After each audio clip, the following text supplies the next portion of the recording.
Hi, I'm Nancy Christy-Moore and welcome back. Today we're going to talk about wet into wet painting. Now you can do wet into wet painting in both watercolor and acrylic, and it's very different from the process of using glazes.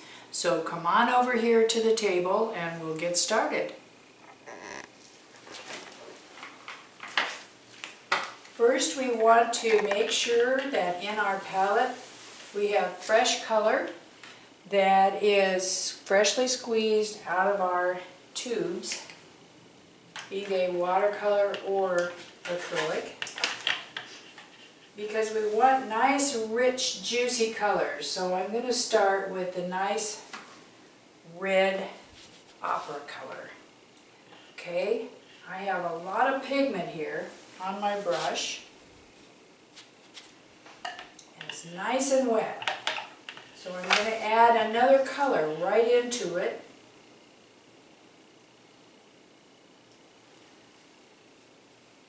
See how that blends? This is wet into wet painting. And they call it wet into wet simply because we are working the paint while it's wet. It gives us some nice juicy tones. We can also add water while it's wet and move it around.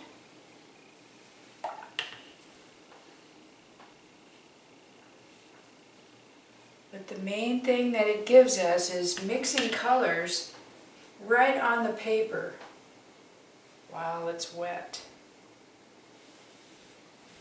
And this gives us a new kind of depth that we can't get with the glazing techniques.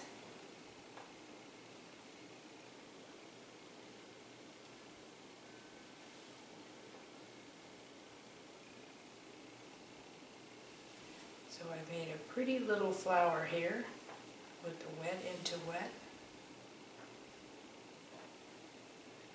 And that's all there is to it. So I want you to try this in your studio or your home or your table or wherever you work, and we'll see you next time.